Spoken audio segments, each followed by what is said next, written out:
Isn't it amazing how you can pour yourself into people who do not pour themselves into you? That you can give yourself to people who will suck up all they can get. And the moment it doesn't look advantageous, they will all walk away. But the Bible says that love endures all things. Love, I mean real love, not infatuation, not puppy love, not some dribbling of emotional expression, but real, true love.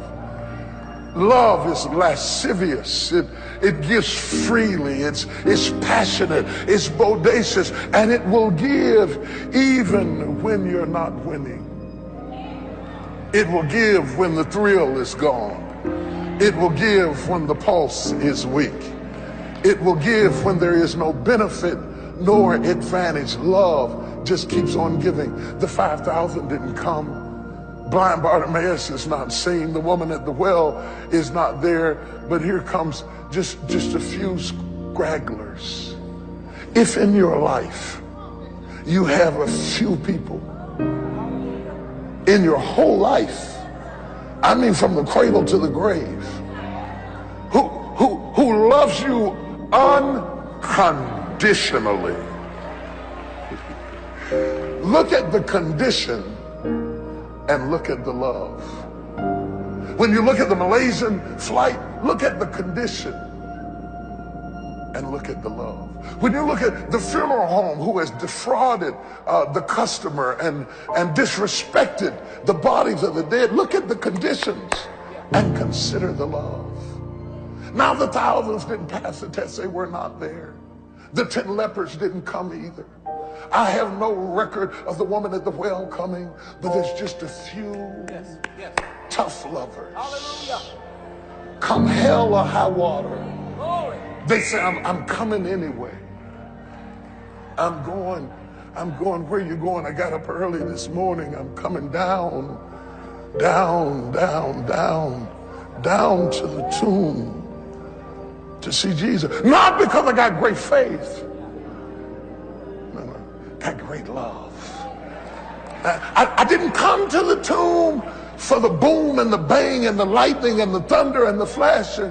I came because I've got an enduring love, a tenacious love, a relentless love, and I'm going to love him when there is no advantage.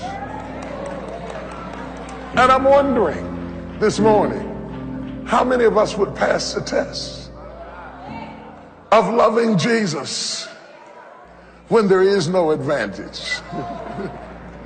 Hey, let's go deeper. How many of us would pass the test of loving anybody when there is no advantage? Here they come down to the tomb where there was no advantage, just to do what I can with a situation I cannot change. Can't you see them coming down to the tomb with heavy hearts and broken spirits, going down to the tomb thinking, oh God, we've lost him. We've lost the master. We've lost the master of miracles. We've lost the master of miracles after 400 years of silence. No miracles, no prophetic utterances, no decrees, no declarations. And we had 33 years of promise. And now we have lost the master of miracles. Get this myrrh and stuff together. Let's go down to what's left of Jesus. And when they got down to the tomb, there was chaos. There was chaos. Chaos. Chaos. It's a shocking thing when you expect to have a memorial service and you've got chaos. I was shocked when I saw how they were handling the remains of the passengers of the Malaysian Airlines. It was chaos. When Mary got down to the tomb, it was a mess.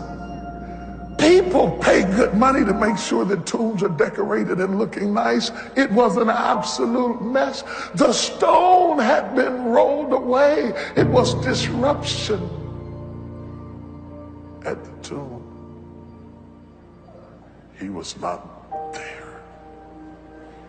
He was not there. And I will take this liberty in assuming she was angry, because the Bible doesn't tell me how she went down, but it tells me how she came back. She was running when she came back. Because there are some things in your life that will make you run.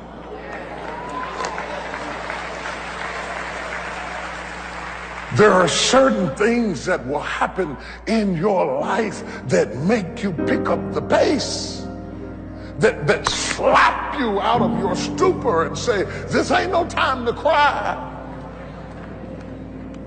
You feel like I can't even have good grief without the world going crazy. I can't even have this moment without people. Somebody has stolen Jesus. She thought. They've taken away my Lord, she said, and I know not where they took him. The master of miracles. Don't you remember he had cast demons out of her? He changed my life, and they've taken away my master. And she said, I've got to go get some help. And she goes running to tell and to find Peter and the other disciple. You remember Peter and the other disciple. We've heard those phrases before. We hear about Peter and how Jesus had called him and strengthened him and set him apart and taught him to be the rock that his name says that he is, and taught him to be unrelenting up under pressure, and was teaching him all kinds of things about life. She comes to get Peter and the other disciple, running to the tomb to find him, running to the last seen location of Jesus. They come down to the tomb. It was the last sighting of Jesus. And that's one of the things I want to pause here and say. One of the great problems I have with religion is that it tends to be satisfied to be where Jesus was. We love to be around where he used to be and talk about the good old days. But God is about to do something new with the good old days. Something that's out of the box and out of control and crazy, and on another level, it was going to be amazing. As soon as Mary could get to Peter, she was going to tell them, somebody's taken away the Lord. And walking with him is no longer what I expected. As grieved as I am by him passing away, I'm more upset by him not being there, because now life has handed me something that I didn't expect. I'm wondering this morning if there's anybody here that life has handed you something that you didn't expect. Oh my God, the one thing I can tell you for sure is that nothing is for sure. That's the one thing I can tell you to count on, is don't count on anything. That life will often disrupt what you expected. That just as soon as you have it down in a nice, neat little box of how you think it's going to go, and that when I walk down here, this is what is going to happen, by the time you get there, it will never be what you expected it to be. So you got to get used to being a little disappointed. You got to get used to being a little bit shocked. You got to get used to walking into situations and being flexible and adjustable. Because if you are not flexible, you cannot survive.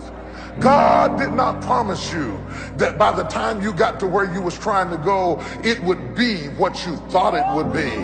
God did not promise you that by the time you got the house you were trying to get, it would be what you thought it would be. God did not promise you that by the time you found your significant other, that it would be what you thought it would be. God did not promise you that if you joined this church or that church, that it would be what you thought it would be. But I came to tell you this morning that our God is a God of the unexpected. Oh my God, I feel a shout. I'm going to say it again. Our God is a God of the unexpected. So just because life has shocked you doesn't mean it's shocked God. Nothing takes God by surprise. He already knows what's going on in every corner of your life. And he sent me here to tell you, don't worry about it. I got you covered. Don't worry about it. I got you covered. You may be shocked, but God's not shocked. Oh, that's a good shouting spot right there. Slap somebody and tell them God's got you covered. God's got you covered. When you don't get what you expect, God's got you covered. When it's a disappointment, God's got you covered. When you walk down and run into a mess, God's got you covered. Can you hear me in the balcony? God's got you covered. Can you hear me on that iPad? God's got you covered.